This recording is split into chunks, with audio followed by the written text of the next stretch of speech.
Okay. Okay, number one, a quick review for tomorrow. Tomorrow's Tainus Esther. The fast begins at 5:50 here in LA. If you want to get up early to eat, you have to have in mind that you're getting up early before you go to sleep. You're allowed to eat and drink until 5:50. Tomorrow's Shachris is, you have Tachnun, it's Wednesday, so it's no V'horachim, but you have Tachnun, Sliches, Avinu Malkeinu, Torah reading, and then the rest of the davening is regular, but it's a much longer davening. Before Mincha tomorrow, we give Machzas a shekel. There will mitzvah Shem be in Shul Machzas a shekel. And then you daven Mincha. At Mincha, there is no Tachnun, there is no Avinu Malkeinu. But if you're fasting, you say Aneinu by Mincha. The Chazan says it in the morning and at Mincha. Okay, that's basic what? Can you get a haircut tomorrow? Yes, you could. This fast is a little bit different. There's Asara B'Tevis, Shivasa B'Tammuz, Tisha B'Av have to do with destruction of the Beis HaMikdash. So there's a little bit of mourning period in that time. Tainus Esther has nothing to do with the destruction of the Beis HaMikdash. Like the Rambam says, the Jews went to war, Mistama, the people that stayed home fasted. But therefore, it has nothing to do with Avelus. Moshe, it's brought down in halachos. In fact, somebody called me today if they can go swimming tomorrow. Shivasu B'Tammuz, it says in halacha, the day itself you shouldn't go swimming. Because it has to do with the Churban Beis HaMikdash. Here, there's nothing, it's not a deal. Why we fast? Because Mistama, by the way, it's the only fast which is not mentioned in Tanakh. But it says it's a fast because it became a minhag to fast based on the Jews fasted at the time of Esther. How can you eat before reading the Megillah? Like you're waiting to No, it's a separate issue. Tomorrow night, you're not allowed to break your fast before Megillah reading. It says the guy who reads, if he's really hard, can take a drink of something. Okay, anyway, the dinim of the Megillah reading we read. Okay, next you have the mitzvahs of the day. You have Mishleach Manos and Matanos Avyenim. Now, it says in the Megillah, Mishleach Manos, sending gifts, plural, Ish l'reyehu. Then the pasuk says, Matanos lo evyonim, gifts to poor people, plural. So the fact that the pasuk says, sending monos ish l'reyehu to his friend, so the Gemara learns out you have to send 2 foods to one person. That's the mitzvah of Mishleach Manos. Now, according to halacha, again, this is a misconception people have, and nobody seems to know where it comes from. People think the 2 things of Mishleach Manos have to have 2 separate brachos.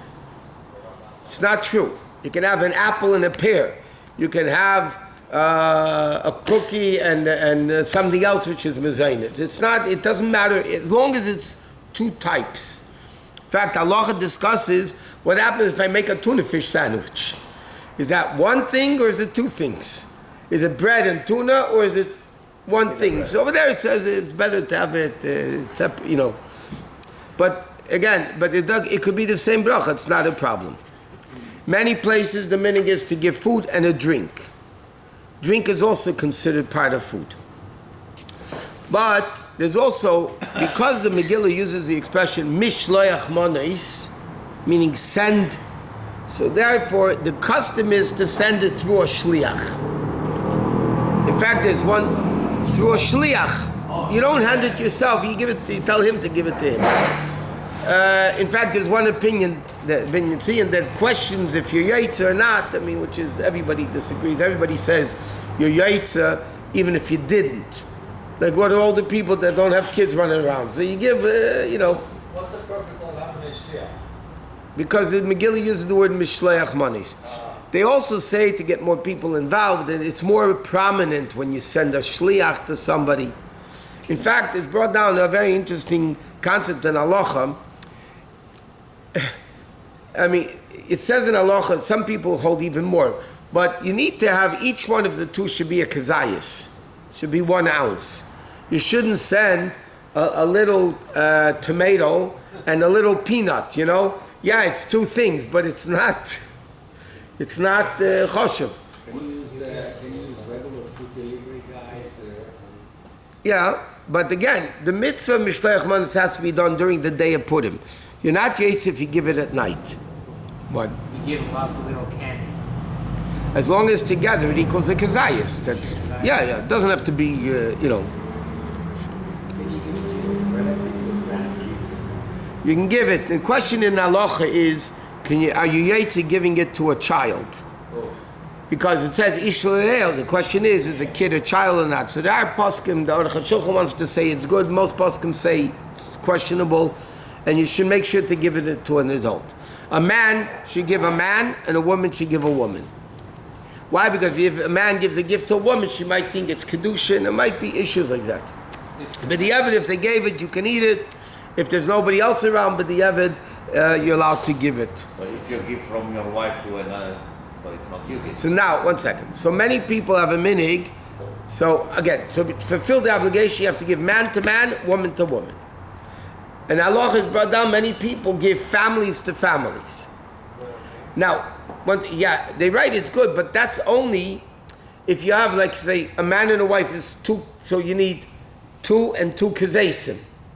See, if you send family to family, then you need to have things of 4 kazesim, because if you're only going to send 2, one thing of each, then it's only good for one of them, not both of them. Could you have a woman? But even then, it's brought down, it's better if at least one mishleach manos you do correctly, give a man, a woman, a woman.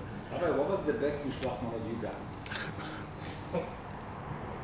I'm waiting for you to see what you send me, then I'll know what the best was. So is it okay for a woman to be a shliach? Yeah, a woman could be a shliach, a kid could be a shliach. It's not an issue.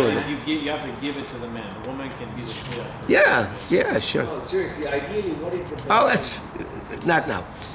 But If you're a man and you want to give it to another person's house and there's no man at home, but just his wife and kids, so you can give it to the family.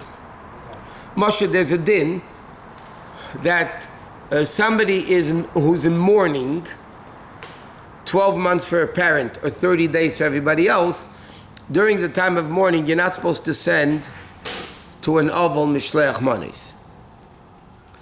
But you could send to the family. Let's say, God forbid, the husband lost the parent, yeah? But you could send to the rest of the family. You don't send, and even if you did send, you could take it. I mean, it's not, it's done because it's supposed to be simcha, and that's not simcha, Some people have money. Huh? Shliach, give money. The custom is you give a tip to the shliach. Yeah, that's the custom. Why? Because Purim, kol ha'peshit yad neistim way. Whoever sticks out their hand, you're not particular on Purim. If somebody sticks out their hand, you give it. Rabbi, is there any availus allowed? What? Is there any availus allowed? Public availus not, but private availus there is. In other words, they don't sit shiva, but in the house they have to act like in shiva. Okay, women also have in Shiva and Purim fall in the middle of the week. What? In the middle of the Shiva, so in that day they don't sit. that day they can go. No, they go to shul. They wear regular shoes and okay, but it's We don't need it. right. Now, even little kids, once they reach the age of chinuch, have to be taught to give mishleach manos, the boy to their friends and girl to their friends, and because again, it's part of the mitzvah of chinuch. Now, matanos levyanim, because the pasuk said matanais levyanim, so plural gifts to plural people mean you have to give 2 poor people 1 coin each. Look, if it's not Jew. 1 second. No, it has to be a Jew.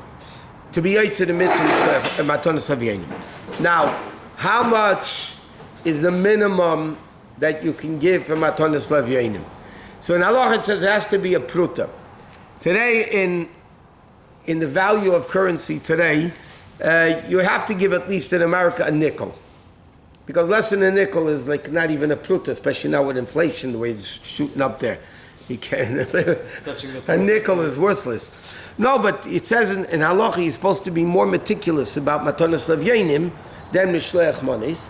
But what happens if you want to give a poor person food that they don't have even money for the meal, let's say, for the Sudas Purim, and you give them food, as you yaitz matanos levyanim like that. Matanis of Yainim, you're also allowed to give man to woman and woman to man. Just Mishleach Monis, but it has to be, Mishleach Monis has to be edible food. You can't give raw chicken. It has to be things that are edible to eat. Ready to. In fact, Matanis of Yainim, it says, you give a check, even though you don't have money in the bank now, but the fact they'll be able to cash the check, so that's considered as if you gave it that day. It has to be to like. Huh? Or it can be also to show. No, Matanis of Yainim you have to give to individuals. When you give Matanis of Yainim to shuls, the shuls give it out to poor people. Like over here, Purim Day, I take all the Matanis of Yainim money and all the Tomchei Shabbos money, and they give it on Purim Day to Tomchei Shabbos, and they give it out that day. But if not, halacha says what happens if there's no poor person where you are. You live who knows where, and there's no poor person. So you separate the money on Purim, you designate it on Purim, and then when you find the poor person, you get it. You give How much a person you pay? what? Matanis of Yainim? Yeah, $1.50. At least a nickel. No, $1.50 is Matanis of Yainim. The person should give a lot of money. Come on, I mean, what's $1.50? $100. So I'm serious. People should give, if they're able to, they should give money for poor people. The Rambam says there's no greater simcha by Hashem when poor people have their needs. That's what the Rambam says. Now, you have to do it during the day, which means from sunrise to sundown. Can you do it on the internet? Let's say earmark it for, let's say, Ukrainian youth. If you give it and they charge your credit card, that's good. Yeah. But your credit card, you're not paying. You are paying. They're paying it for you. You could do it twice, the same donation. What do you mean? The Jews of Ukraine. If you give Jews of Ukraine, so then, yeah, because the money, the bread or whatever, you can have in mind is for two separate people. But people have to have in mind, by the way, it's the record, there's a lot of poor people in LA that are really desperate for money. I'm saying it's nice to give Ukraine, I'm not saying you shouldn't. You should give both places. But don't forget about halacha is that the poor people in your own city come first. That's the halacha. Okay, also there's a mitzvah of Sudas Purim. Sudas Purim is a machlekes and halacha, but the best way of doing it is you have, you wash, you have bread, you have meat, you have, a proper Suda. Because it says you may mishte. And you should have like candles lit, not Shabbos, not with a bracha. In other words, you daven mincha earlier during the day, therefore Purim we daven mincha 3 o'clock like we always do. And then you come to the Suda at 6 o'clock. And By 3 o'clock people are drunk already. no, they're not drunk. They get drunk by the Suda. Okay. Also, at the beginning of the meal, it says you should begin the meal with a little bit of Torah, because it says and then Simcha. Simcha is the meal, and Eira is Torah. So it says you should begin the meal with a dar Torah before the meal. You're supposed to drink wine at least more than you normally drink. What time is Arvit here? What time are you going to make Arvit? Here, 10:30. That's Thursday. Thursday night, 10:30. What? No, we always make it 9:30, but now the clock's changed. It's 10:30. Shkia is anyway. It's 7:30. so we don't want people to rush the meal. So the mitzvah to drink is during the meal or the night before? No, during the meal. After the really? The mitzvah is in the when Rabbi Shechter Rab Zeda, when they were drunk, it was in the middle of the Sudas Purim. You don't want to drink on empty. Huh? You don't want to drink on an empty stomach. Yeah, that's also no good. Any business prohibition? Any work? It says you're allowed to do business, but you don't see any bracha from the money you work on Purim. You don't No. see bracha on other days too either. So manishtana, you can mix Pesach in already. Manishtana. Ideally, a person should not do work on Purim. You It's can have good. your office open. Huh? You can like And my workers can be there. Yeah, you can have a business open and functioning. Okay, Alanisim you have in davening and in the meal. By the way, Al Pidin, you can have the Sudas Purim in the morning. You don't have to have dafka at night. If you want, it says, in fact, when Purim is on Friday, you dafka have to have the meal during the day, in the morning. But halacha says clearly, if you want to have the meal during the day, it's not a problem because it's still Suda's Purim. But you're not yaitze with the Suda you have at night. What? Is it better to do it towards after Chitzeis? Most people do. I know a lot of people that dafka do it in the morning. Get it out of the way, so to speak. No, there is a lot of people that are doing like big suudot also for other people to come. They do it many times during the day. Usually the minig is that you daven mincha early and you have it after mincha. But in Shulchan Aruch it says clearly, you could do it. It's not a problem. Okay. By the way, if you didn't reserve for the Suda, you got to do it.